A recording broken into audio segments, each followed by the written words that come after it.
നമ്മളൊരു പുതിയ ഫീച്ചറുമായി എത്തിയത് നിങ്ങൾ അറിഞ്ഞോ? Google AI max.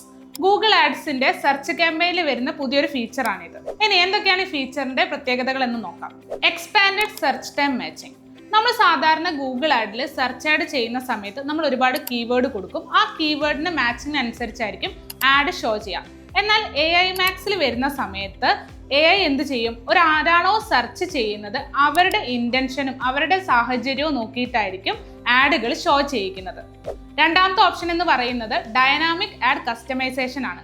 നമ്മൾ കൊടുക്കുന്ന ക്രിയേറ്റീവ്, ആ ക്രിയേറ്റീവിനനുസരിച്ചുള്ള ഡിസ്ക്രിപ്ഷനും ഹെഡ്ലൈനും AI തന്നെ ക്രിയേറ്റ് ചെയ്യും.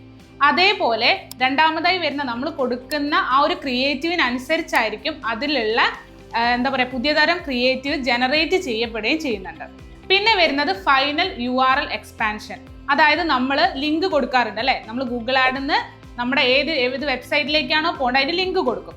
ഈ ലിങ്ക് കൊടുക്കുന്ന സമയത്ത് AI ഇപ്പം എന്ത് ചെയ്യുന്ന വെച്ച് കഴിഞ്ഞാൽ നമ്മൾ കൊടുക്കുന്ന ലിങ്കിന് പുറമെ ഏത് പേജിലേക്കാണോ ആ ഒരു കസ്റ്റമർ ഉദ്ദേശിക്കുന്നത് ആ പേജിലേക്ക് ഡയറക്റ്റ് ആയിട്ട് കൊടുക്കും. ഇതുവഴി നമുക്ക് കൺവേർഷൻ റേറ്റ് കൂടാനുള്ള ചാൻസ് ഉണ്ട്. അപ്പം ഈ ഗൂഗിൾ ആഡിന്റെ AI മാക്സ് വന്നതുകൊണ്ട് തന്നെ നമ്മൾ കുറഞ്ഞ ബഡ്ജറ്റിൽ കൂടുതൽ കൺവേർഷൻ നേടാൻ സാധിക്കും. അപ്പോൾ ഇതുപോലത്തെ പുതിയ അപ്ഡേറ്റ്സിനായിട്ട് ചാനൽ ഫോളോ ചെയ്തോളൂ.